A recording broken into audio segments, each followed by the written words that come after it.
Children and swimming pools seem like the perfect summer combination.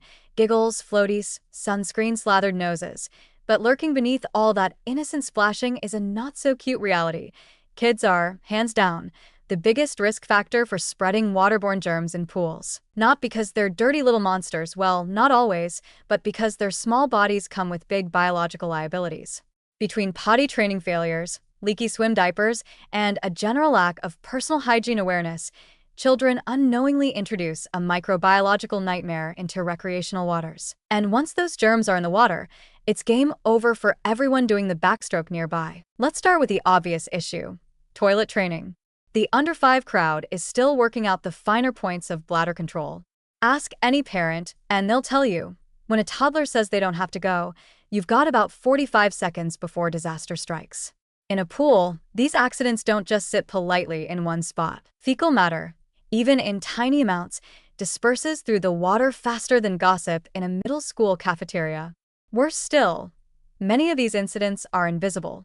A solid code brown may be easy to spot and remove, but the far more common cryptic contamination, microscopic traces of poop, are impossible to detect until people start getting sick. Now, enter the swim diaper.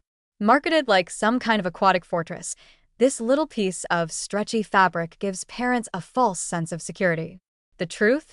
Swim diapers are the soggy band-aids of public hygiene. They aren't leak-proof.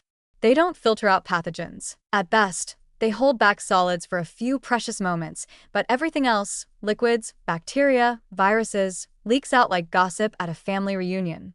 If a kid with diarrhea slips into the water, you might as well start the countdown to public health alert right then and there. One of the most infamous pathogens involved in these situations is Cryptosporidium, a microscopic parasite that causes severe, chlorine-resistant diarrhea. It's so hardy it can survive in properly chlorinated pools for more than a week. So even if your local pool smells like a bleach factory, it doesn't mean it's safe.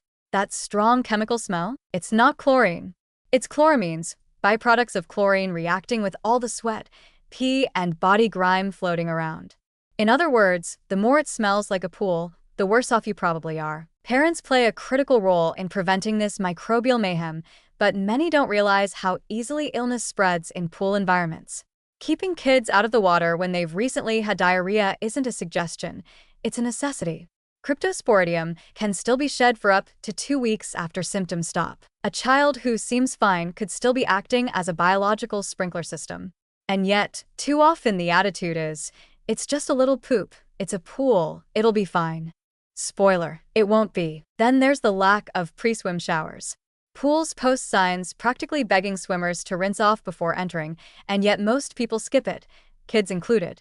That brief shower is actually one of the most important defenses against pool contamination. It removes sweat, lotions, and yes, fecal traces that would otherwise react with chlorine to create irritants and lower the pool's ability to kill actual germs. Without it, the water quickly becomes a stew of biological leftovers from everyone who jumped in before you. The reality is this: it only takes one accident to cause a ripple effect of illness across dozens of unsuspecting swimmers. And the more young kids in the water, the higher the chance of one of those accidents occurring. Pool staff are often left to clean up the aftermath, which can mean closing the pool for hours, hyperchlorinating the water, and facing the wrath of sunburned parents who were mid-cocktail when their kid was told to get out of the splash pad. None of this is to say kids shouldn't swim. On the contrary, swimming is a fantastic skill, an incredible form of exercise, and a deeply joyful childhood experience. But it requires a reality check from the adults in charge. Children are adorable, yes, but they are also portable biohazard generators. Keeping pools safe means treating them as such, not with fear or shame, but with a little more awareness, a lot more bathroom breaks, and a complete refusal to believe that any diaper can do what only plumbing truly can.